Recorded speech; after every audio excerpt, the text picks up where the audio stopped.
بسم اللہ الرحمن الرحیم۔ آج کا ہمارا سبق غنہ کے حوالے سے ہے۔ غنہ ادا ہوتا ہے ناک کے بانسے سے۔ ناک کا یہ والا حصہ، اس کے اندر جو خلا ہے، یہاں سے غنہ ادا ہوتا ہے۔ اسے خیصوم بھی کہتے ہیں۔ ناک کے بانسے کو خیصوم بھی کہتے ہیں۔ یہاں سے غنہ ادا ہوتا ہے۔ غنہ کا مطلب ہوتا ہے آواز کو ناک کے اندر روک کے رکھنا۔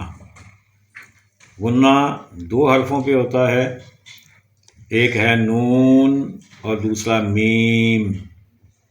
جب یہ دونوں حروف مشدد ہوں، یعنی ان کے اوپر شد آ جائے، تو اس وقت غنہ ہوگا۔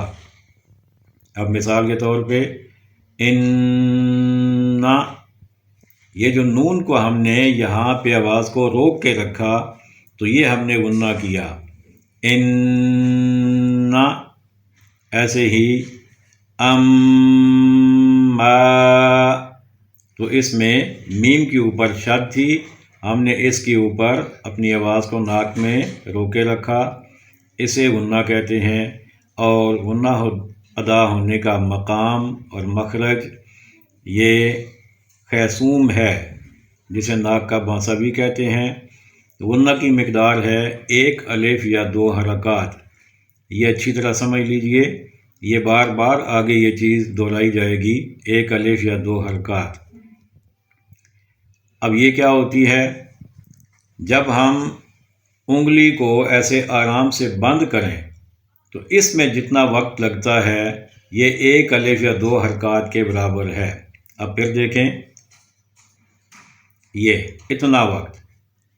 اب میں دوسری طرح ادا کر کے آپ کو بتاتا ہوں۔ یہ دیکھیں، اِنَّ، تو جو انگلی یہاں پر پہنچی تو ہم نے آواز بند کر دی، کیونکہ اتنی ہی مقدار میں ہم نے غنہ کرنا تھا۔ عَمَّ، تو یہ 1 الف یا 2 حرکات کی مقدار ہے، یہ بار بار آئے گی، اسے اچھی طرح سمجھ لیجئے کہ یہ مقدار کتنی ہے۔ اللہ تعالیٰ میں صحیح طور پر قرآن مجید پڑھنے اور سمجھنے کی توفیق عطا فرمائے۔